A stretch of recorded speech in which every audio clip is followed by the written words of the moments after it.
أعوذ بالله من الشيطان الرجيم بسم الله الرحمن الرحيم الحمد لله رب العالمين وصلى الله على سيدنا محمد وآله الطاهرين. اللهم صل على محمد وآل محمد وعجل فرجهم.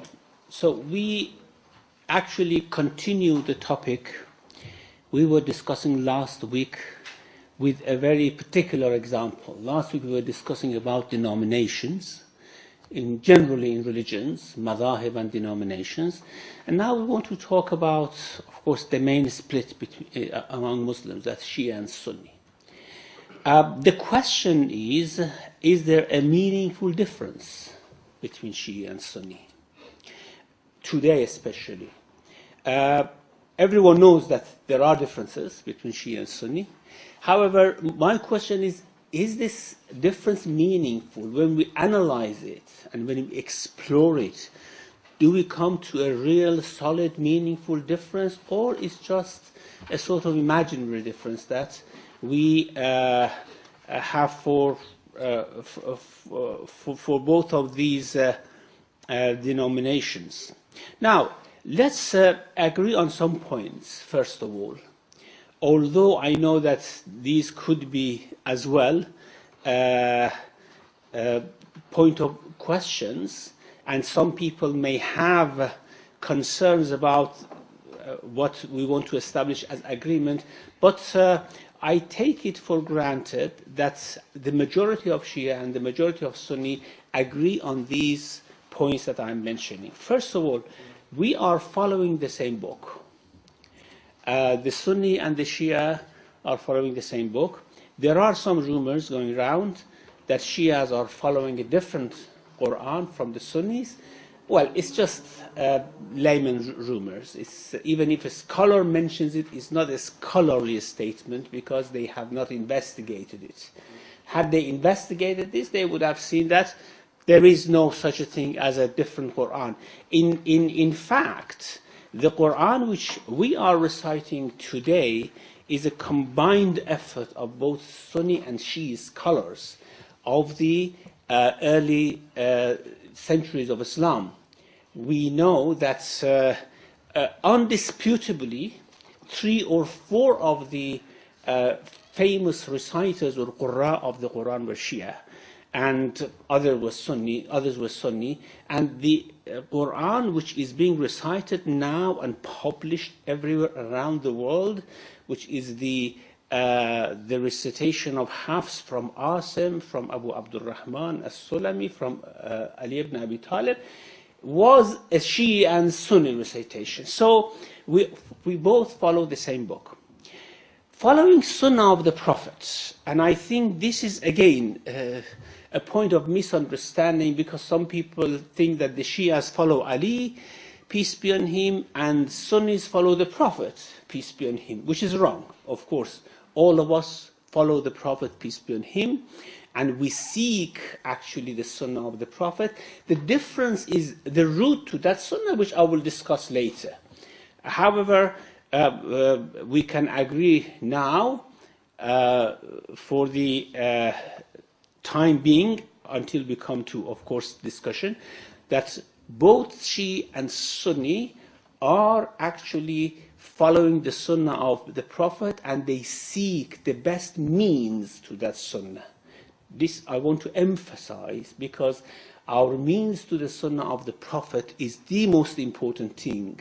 It's even more important than the Sunnah, because Sunnah we don't have access to except through the means that we have defined for ourselves. And therefore, when we talk about Sunnah of the Prophet, we have to first of all discuss what means have we chosen to get access to that Sunnah of the Prophet. That's the same thing. We have the same worship, of course. We pray 5 times a day. Now we may combine these 5 times into 3 times. This is a fiqh issue, a trivial issue. It depends on Ijtihad. We fast Ramadan, we do Hajj in the same way. The trivial differences is not restricted to Shia and Sunni. Different Sunni madhahib or denominations. They have differences among themselves. It's going back to the same issue that I mentioned before. It's all the question of how we get access to the way that Prophet prayed, for example. How do we get access to the way that Prophet, for example, performed Hajj? This is a technical issue. What is important is that we all have the same worship. Now, I don't want to talk about we all have the same God, because that's too obvious, of course. God is same for everyone, Muslims, non-Muslims, even atheists. God is the same for everyone. So, the same book we follow, Sunnah of the Prophet, we seek, both of us, Sunni and Shia, and we have the same worship. These are the things that we are in common. You may add to this later on. Inshallah, things may come to your, of course, very active minds, inshallah. Now, Shias and Sunnis together differ in the following. When I say together differ, it means that Shias among themselves differ, Sunnis among themselves differ, Shias and Sunnis differ. It's not a Sunni-Shia issue, it's a difference between different sections of the Ummah, different scholars, and these issues are certain theological issues, for example. Now, we know that Muslims have differences in theological issues, and this happens in the Sunni realm of scholarship, in the Shia realm of scholarship. Among themselves, there are these differences. It has nothing to do with the denomination and the sect. For example, early Sunnis, many of them believed in the justice of God in the expense of His unity, the Mu'tazila. The Ash'ari believed in a different thing. Now, the Shi'i, for example, believed in certain concepts in which the Ash'ari believed, and believed in certain concepts differently in which the Mu'tazila believed. It was a mixture of different views. So, we differ on certain theological issues. You may say, what, for example? For example, some Muslims really believe that God has a physical body. Now, of course, this is a very far end of a spectrum, on the other side of which we have some people who think that God is so transcendent that even we cannot attribute any sifa to Him. These are two farthest parts of the spectrum. And then in the middle we have different views. So, and this is not something which is related to Shia and Sunni very much. Also, Shia and Sunni among themselves differ on certain fiqh issues. And this is not Shia versus Sunni. It's Hanafi versus Maliki versus Shafi'i, Ja'fari versus Hanbali. It's mixed, again. It's not a Shia-Sunni issue. Also, there are mixed positions on position of the companions of the Prophet. There is no question that all Muslims should respect the companions of the Prophet as a dedicated group who helped Islam to, of course, flourish. وَالسَّابِقُونَ الْأَوَّلُونَ مِنَ الْمُهَاجِرِينَ وَالْأَنصَارِ وَالَّذِينَ اتَّبَعُوهُمْ بِإِحْسَانٍ رَضِيَ اللَّهُ عَنْهُمْ وَرَضُوا عَنْهُ. This is the verse of the Quran. However, things happened after the Prophet among the companions which raised questions for Muslims. And this was not only Shia and Sunni. Among Sunnis. Say, for example, certain Sunnis believed that Muawiyah and whoever was in his camp, they were kuffar who fought against Ali ibn Abi Talib. Now, you go to Ibn Abil Hadid, who is a Sunni scholar, of course, a Mu'tazili Sunni scholar of the 8th century. He says, we believe, our belief, all Mu'tazili belief, this is a Sunni belief, of course, is that everyone in the camp of Muawiyah would go to hell because they fought against the just Imam. Now, there are other Sunnis who differ on this. They say, no, we do not judge the companions, for example. And there are disagreements about the camp of Aisha and Talha and Zubair, companions of the Prophet and the wife of the Prophet, who fought against Ali. There is this disagreement of opinion again here. How should we judge them? This is among Shia and Sunni. It's not just Shia versus Sunni. Sunnis themselves differ on the issue. Now, you may say that nowadays we don't find Sunnis differing on this issue? Well, you shouldn't judge ideas by what you hear from people. You have to go to the books, and you have to investigate and find out what scholars of all schools have actually discussed about these issues.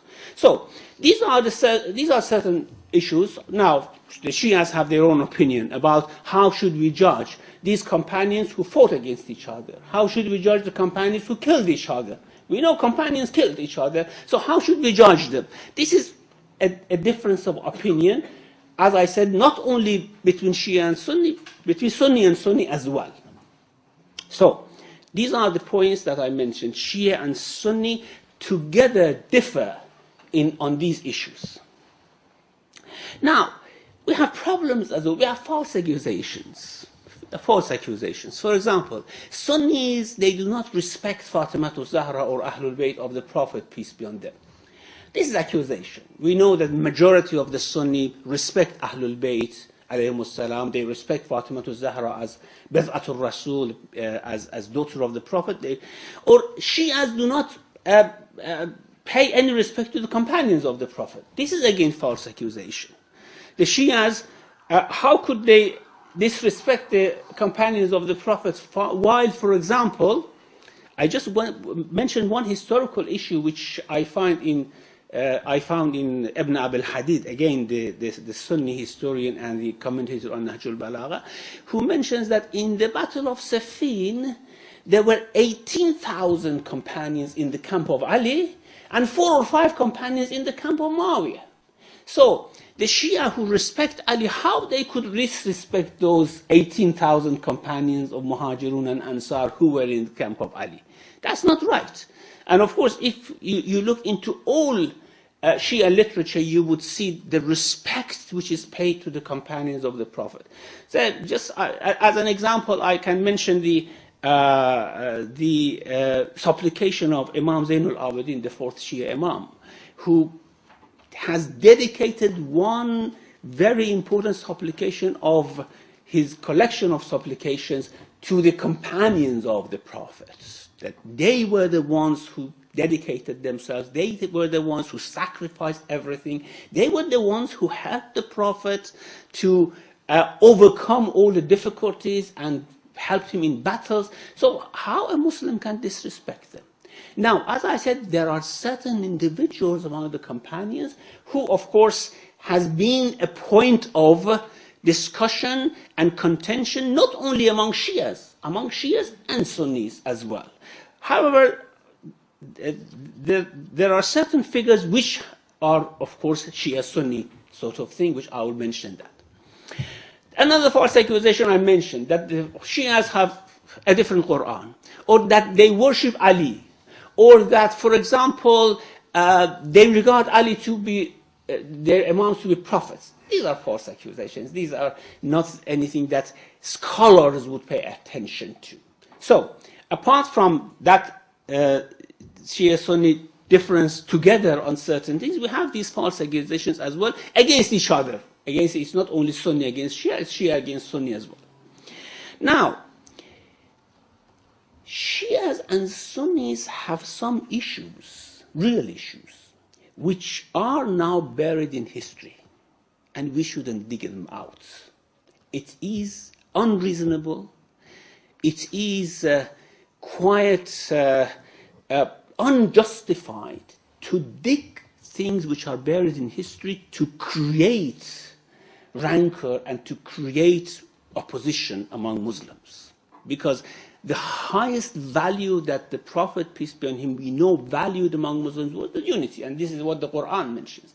So it's not good that we dig things buried in the history. Like, for example, who should have been caliph after the Prophet, peace be on him?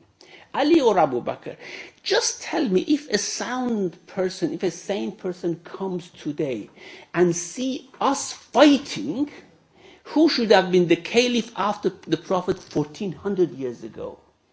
He would have laughed. He should laugh at us, saying that, what are you fighting about? Both Abu Bakr and Ali are dead.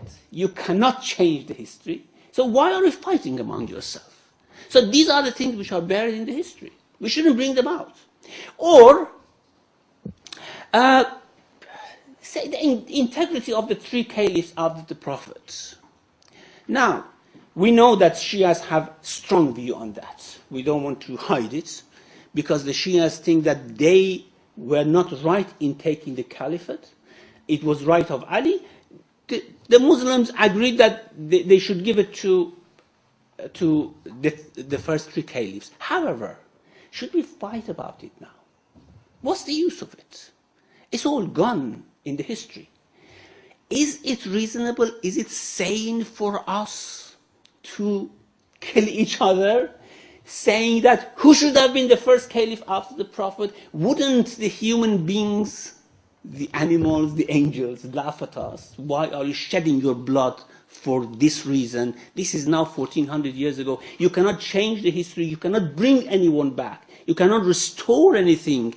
No matter which one of you are right, you cannot change anything. So these are the issues which we shouldn't, I think, dig from the history. It's unreasonable to do it. However, if we say all these, if you agree with whatever I have said so far, then what it means is that there is no meaningful difference between Shia and Sunni. So why do you have Shia and Sunni? Is it only a cultural issue? Is it only a prejudice? Or what? Is there a meaningful difference between the two? Now, what I want to conclude is that yes, there is a meaningful difference. However, that meaningful difference is not an unreasonable difference. It's not just a historical difference, which we should say that, okay, that's history, we have to leave it. And why should we, for example, argue about it today? Now, despite the meaningful difference, when we say there is a meaningful difference, that doesn't mean that we have to fight each other, that we have to sort of combat against each other, we weaken each other's position. Why should we do that? When I say there's a meaningful difference, it means that this meaningful difference is something which matters, and we have just to try to discuss it out. We shouldn't argue, we can explore, we can explain to each other. Now, each side should present their own point of view, and if the other side is not convinced, which is very difficult, of course, to convince because of all these historical dressing that things have taken, if it's not possible, we just respect each other, that we differ now, but we all follow the same book, the same prophet, the same worship. So that's the end of the argument. Now, what is that meaningful difference? This is my final point. I think I'm exceeding my time, but this is very important. I have to finish it. What is that meaningful difference? The meaningful difference is about the authority on spiritual guidance and interpretation of the Quran and the Sunnah after the Prophet. This is the meaningful difference. Now, let me quote one of the most prominent early theologians of Shia faith, who lived in the early 2nd century of Islam. He was asked, and this is a Qari, a reciter of the Quran. This is a person under whom some of these 7 very famous reciters have learned the Quran. He was not, of course, an insignificant person, but because he was Shia, people came to him and asked, what is your faith? What do you mean by Shia? Now, he gave a very comprehensive definition of Shia. He said that the Shia are those who, when there's a disagreement about the Sunnah of the Prophet among the companions, because we get the Sunnah of the Prophet through the companions, isn't it? If there is a disagreement on the Sunnah of the Prophet among the companions, and Ali is on one side, others on the other side, the Shia take the word of Ali. That's as simple as that. The Shia do not follow any other companion, because it is well known, well established in all books, whether Shia and Sunni, that the Prophet, peace be on him, said, "Ana madinatul ilm wa aliyun babuha." I am the city of knowledge, Ali is the gate. And is the gate not in the sense that while I'm alive, you go to Ali and ask him. No. After I die, who is authority on my knowledge? Ana madinatul ilm. I am the city of knowledge. After I die, who is authority on my knowledge? I say Ali is the gate, go to Ali. This is our, he says, this is our justification for what we believe in. All of us, both Shia and Sunni, are after the Sunnah of the prophets and right interpretation of the Quran, of course. However, we know that companions differed on that. If there is a difference, the Shia go to word of Ali. Now, what if there is disagreement on the word of Ali? We know there is disagreement. Different reports from Ali, isn't it? Now, he says, the Shia, if there's a disagreement about the word of Ali, they take the account of Ja'far ibn Muhammad al-Sadiq. That's as simple as that. This is the definition from Shia.